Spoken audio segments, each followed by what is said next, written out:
दोस्तों 14 साल के वनवास के बाद प्रभु श्री राम एक बार अयोध्या आए थे। फिर अभी 500 साल के बाद वापस आ रहे हैं। लेकिन इसी टाइम कांग्रेस ने वो 3 साल का बच्चे जैसा बिहेव कर रहा है, जो 5 रुपए का चॉकलेट के लिए 500 रुपए का नोट छोड़ रहा है। वैसे ही कुछ वोट बैंक के लिए कांग्रेस एक बड़ा वोट बैंक को नाराज कर रहा है। ना सिर्फ कांग्रेस, कांग्रेस के डीएनए से बना कुछ पॉलिटिकल पार्टी भी ऐसे ही कर रहे हैं। इस वीडियो में हम कांग्रेस को छोड़कर या फिर उन पॉलिटिकल पार्टीज को छोड़कर इंडिया के बाहर जाएंगे और राम जी को लेकर इंडिया के बाहर कैसा माहौल है वो देखेंगे। साथ में पाकिस्तान में भी कैसा माहौल है वो भी देखेंगे, लेकिन वीडियो के लास्ट में। तो हमारा गाड़ी स्टार्ट करते हैं और आप थोड़ा सा सब्सक्राइब करके जैसे हम कमेंट बॉक्स में लिख के चालू कर दीजिए। तो फिर शुरू करते हैं यूनाइटेड स्टेट्स से। यूएसए में काफी बड़ी संख्या में इंडियंस रहते हैं। उसके अलावा राम जी को पूजने वाले बहुत बड़ी मात्रा में अमेरिकन्स भी है। इसीलिए 40 बिलबोर्ड्स में अयोध्या राम मंदिर का जो इनॉग्रेशन है वो दिखाया जाएगा। न्यूयॉर्क, न्यू जर्सी, जॉर्जिया के समेत अदर स्टेट में भी दिखाया जाएगा। इसके अलावा यूएसए में भी रामायण नाटक के रूप में दिखाया जाता है। रामायण इंस्टीट्यूट भी नॉर्थ अमेरिका में है। अगर यूएसए के अलावा बात किया जाए तो इंडोनेशिया वर्ल्ड का सबसे ज्यादा मुस्लिम आबादी वाला देश है। वहां पे भी राम जी को मानने वाला तादाद बहुत है। और शॉकिंग बात यह है कि वो सब मुस्लिम है, लेकिन वो अपना पूर्वज को नहीं भूले हैं। इंडोनेशिया में अयोध्या को योग्य बोलते हैं और इंडिया का राम कथा को इंडोनेशिया में टकनिक बोलते हैं और उसके रचयिता को कवि यज्ञेश्वर बोलते हैं। और ये सब सुन के आपको शौक लग रहा होगा कि जो कंट्री वर्ल्ड का सबसे बड़ा मुस्लिम आबादी को लेके बैठा है, फिर भी वो अपना पूर्वज को नहीं भूले हैं। वहीं राम का नगरी के लोग खुद को बाबरी के वंशज मानते हैं।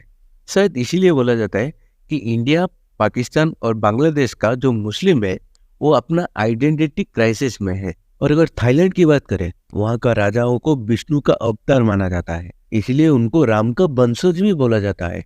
और ये सब के चलते यहाँ का राजा का नाम के साथ राम भी लिखा जाता है। अगर थाई संस्कृति को माने तो मौजूदा राजा को राम के 10 भी वंशज माना जाता है। यहाँ तक भी उनको राज्याभिषेक करने के लिए गोरखपुर से पंडित गए थे।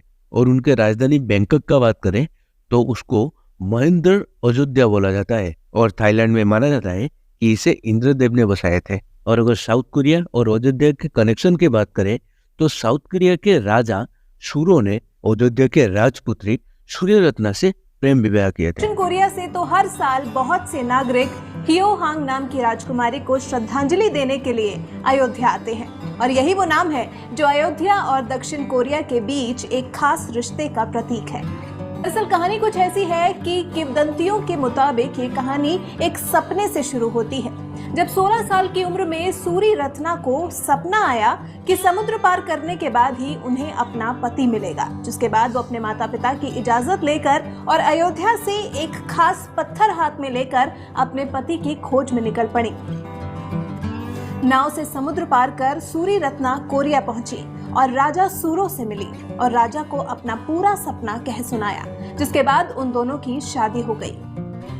माना जाता है कि शादी के बाद सूरी रत्ना का नाम बदलकर हियो हांग रख दिया गया, जो कि दोनों को सपना देश हुआ था। इसीलिए साउथ कोरियन भी अयोध्या को अपना ननिहाल मानते हैं। और सूर्य रत्ना के अभी भी साउथ कोरिया में स्टेच्यूज देखने को मिलता है। और ये तो था सिर्फ यूएसए, इंडोनेशिया और साउथ कोरिया के साथ अयोध्या के रिलेशन के बारे में। इसके अलावा 150 प्लस कंट्रीज को इन्विटेशन गया है। उसके बारे में हमें 22 जनवरी के बाद पता चलेगा। और श्रीलंका और नेपाल के बारे में आप लोगों को तो पता ही होगा। उसके बारे में हम ज्यादा कुछ ना बोलते हुए हम पाकिस्तान के ऊपर जाते हैं।